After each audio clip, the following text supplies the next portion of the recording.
हाल ही में 28 फरवरी 2025 को अमेरिका के व्हाइट हाउस में एक महत्वपूर्ण बैठक हुई थी, जिसमें अमेरिका के राष्ट्रपति डोनाल्ड ट्रंप थे और यूक्रेनी राष्ट्रपति जेलेंस्की ने भाग लिया था। और आप सभी ने इसका वीडियो तो देखा ही होगा, क्योंकि अमेरिका के इतिहास में ऐसा पहली बार हुआ जब दो देश के राष्ट्रपति के बीच एक तीखी नोकझोंक हुई। एक ऐसी नोकझोंक बस मार में नहीं बदली, लेकिन वो सारी चीजें हो गई जो एक मारपीट के पहले होना चाहिए था।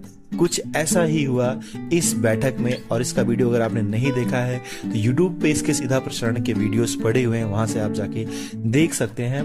इस चैनल पे मैं आपको बताऊंगा कि एक्चुअल में हुआ क्या और ये बहस क्यों, एक बैठक जो है बहस में छिड़ गई और ऐसा हुआ कि लास्ट में सीधा अमेरिका के राष्ट्रपति ने यूक्रेन के राष्ट्रपति जेलेंस्की को बोल दिया कि आपका टाइम ओवर हो गया।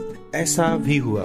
ऐसा क्यों हुआ, आइए हम लोग समझते हैं कि इस बैठक में क्या क्या चीजें हुई थी। बेसिकली यह जो बैठक हुई थी ओवल ऑफिस में आयोजित की गई थी और इसका प्रसारण सीधा किया गया था।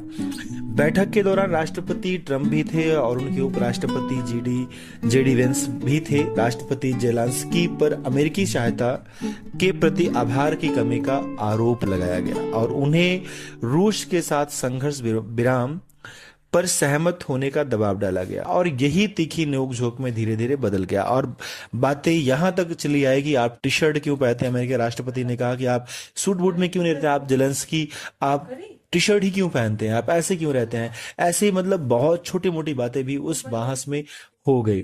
अगर हम बात करें तो अमेरिका के इतिहास में ये चीजें पहली बार हुई है और ये बैठक ऐसे खत्म हो गई, ऐसे नोकझोंक में बदली कि इस बैठक को बिना किसी समझौते के समाप्त करना पड़ा और ये बिना किसी समझौते के यह बैठक समाप्त हो गई।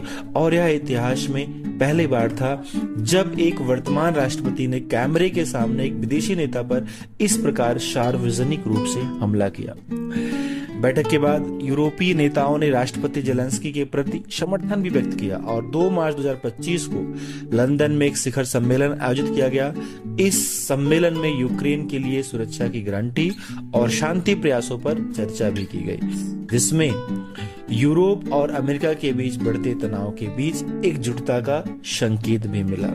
इस पूरी घटना की अगर बात की जाए तो दुनिया भर में कई मीडिया प्लेटफॉर्म पर कवर किया गया है और इस पर बहस जारी है। ट्रंप और जेलेंस्की के बीच यह वार्ता आने वाले समय में अंतरराष्ट्रीय राजनीति को कैसे प्रभावित करेगी, इस चीज के लिए आप लोग जरूर कमेंट करिएगा। और हम चाहते हैं कि आप हमारे चैनल से जुड़े, यहाँ पर आपको देश विदेश की तमाम तरह की खबरें मिलते रहेंगी। तो चैनल से जुड़ने के लिए चैनल को जरूर सब्सक्राइब करें। थैंक यू गाइस, जय हिंद।